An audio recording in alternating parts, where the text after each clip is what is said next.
excuse me. Doing this little video just on this really nice casino of mine, and it's nothing too special,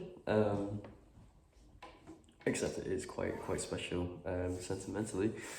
This is just your standard brand new Epiphone Casino, and I actually got this as a gift from my workplace, which was really nice. And it's honestly my favorite guitar out the bunch of my guitars that I've got. Yeah, and as I was saying, a gift after a bunch of guitars I had got stolen. A lot of them were really nice ones too, but basically, yeah, I got this casino. Was really good, really good at them, and it's yeah, it's just easily my favorite guitar. And it's not always been my favorite guitar in terms of playing it. When I got this guitar, my biggest annoyances with it were probably the tone of it, the pickups, and also the neck. I just thought the profile to the neck was just so, it's a big C. If you get the new kind of, I think 2023 onwards, they changed it. I think you'll know it is because they have the, you can't really see it, but they've got the blue kind of label on the inside. And you'll have to excuse me what we called. But yeah, great guitars. Really nice, but playability wise and sound wise, when I got this, it was kind of all over the shop. And I did something I've never done before. Not me personally, but I took this to a very talented luthier just down the road from where I live. If anyone's in Glasgow, it's a guy called Sammy Koivisto. I hope I'm saying his name right. Or Koivisto. He also makes guitars as well. Very cool guitars. You should definitely check him out. And I had brought a Stratocaster previously into him just to get it set up, and the way he set it up was phenomenal. He managed to get rid of this really annoying string kind of squeaky noise that was happening in the string trees when I was using the vibrato or bending the strings, and I have no clue how he did that, but yeah. So I brought this into him just at the tail end of last year there, and I thought I would try something which I'd never done before and sounded silly in my head, but was actually probably the best thing to happen to this guitar. And I asked him if he could do a neck carve, or just reprofile the neck. It's got a couple different names, and you might notice this if I flip this around, maybe even in the light, but what Sammy did, he actually recarved the entire neck. And for a reference point, I gave him a 61 reissue, one of the newer SG standards, the 61 reissues with the I think you'd call it the kind of singular pick guard, because the neck on that is insane. It's so good. And then I told him, could you get that close to that? So yeah, a couple weeks passed. Put a nice shellac finish on this, and now I'd say it's probably more similar to that kind of slim taper, 60s slim taper that Gibson do on their 61 reissues, and it's changed the guitar completely.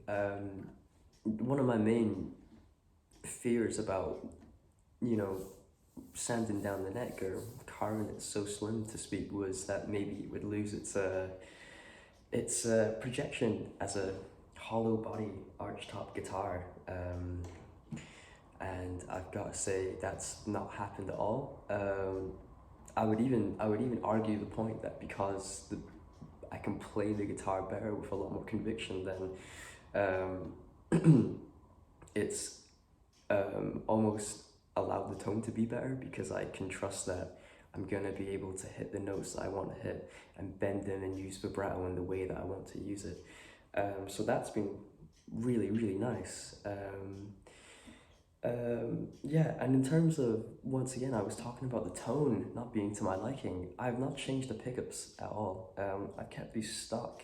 Um, but because I like playing this guitar so much, instead of changing the pickups, I have just worked the amp around the guitar because I love playing this so much. So, for example, these pickups in this guitar are incredibly dark. The stock pickups that you'll get with your Epiphone Casino, if you do choose to get one, they're very dark sounding pickups, which is cool. I think it's got its own sound, but sometimes in the context of a band, for example, I like to play this with my band Dunce Cap, or our band Dunce Cap, not my band.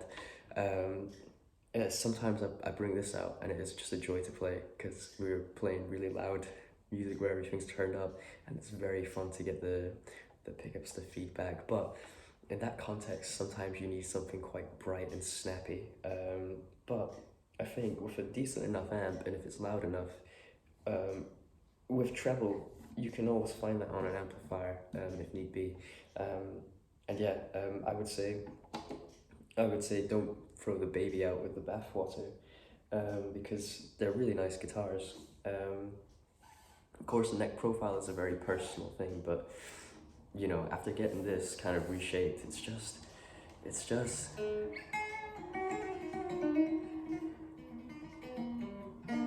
so much easier to play. And I've got 11s on this right now, and it doesn't feel like I'm playing 11s, whereas before, yeah, it was a bit of a quite a strenuous on the hand. And I don't think he changed the overall action that much. Um, it's so funny how the shoulders of a guitar neck can really influence how you interact with the guitar. So like the somatic response to picking this instrument up before I had the neck carve on this done, especially towards the end of the neck, was like, oh, this neck's gonna be really quite thick when I go to pick this up, and I'm still getting used to that as well, in the best way. So it's always a pleasant surprise when I go to pick this guitar up. No longer am I picking this up off the stand in my bedroom and going, oh, you know, this is gonna be, I'm gonna need to prepare for this. It's just like my SG, just classic in hand, you know, seamless. I don't need to think about the shoulders. So yeah, excellent instrument. If you have bigger hands, I'd say you probably wouldn't need to change a thing. I've got probably like smaller hands, so this guitar for me was a bit of a handful, if you will. But the string spacing, I'm a huge fan of string spacing. I've always found it quite hard to get on with like a 7-inch radius or like a 9-inch radius.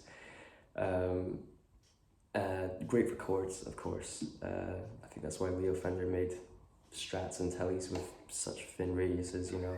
I don't think they were thinking of shredding back in the 50s, but there's just something about having all that real estate on the fretboard just to be able to do your vibrato technique, and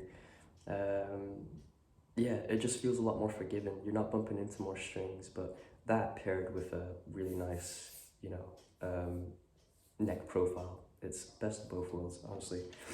I will say, the slimmer the neck, what I have noticed is that your hand, the longer sessions you play, your hands fatigue a bit more if you're not careful with the pressure you're exerting on the strings.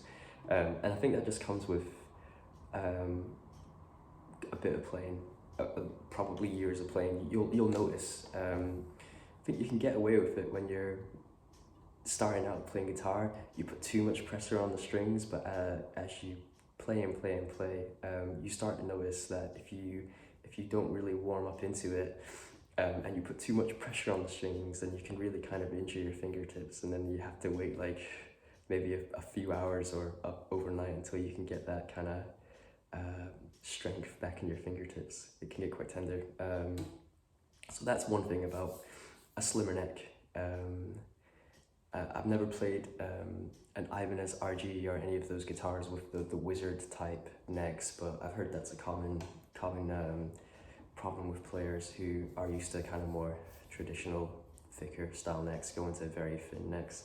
Is you know, when you do your legato and all the fast stuff, it can get quite fatiguing on the old hands. So yeah, but I really like this Epiphone Casino. I rate this guitar so much. I mean, I'm a huge Beatles fan.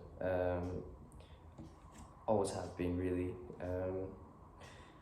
And yeah, look-wise, it's just a great guitar. I will say Epiphone, they always make how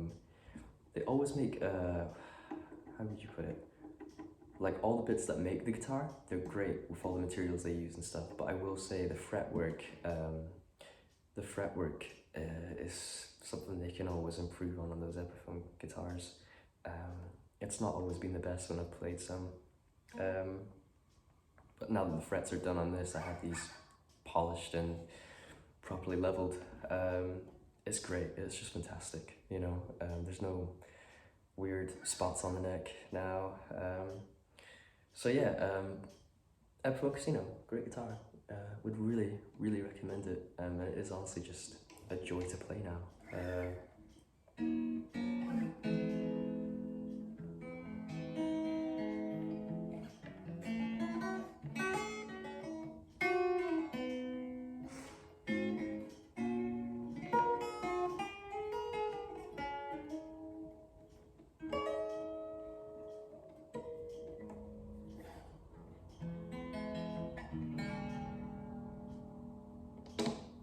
Yeah, lovely guitar.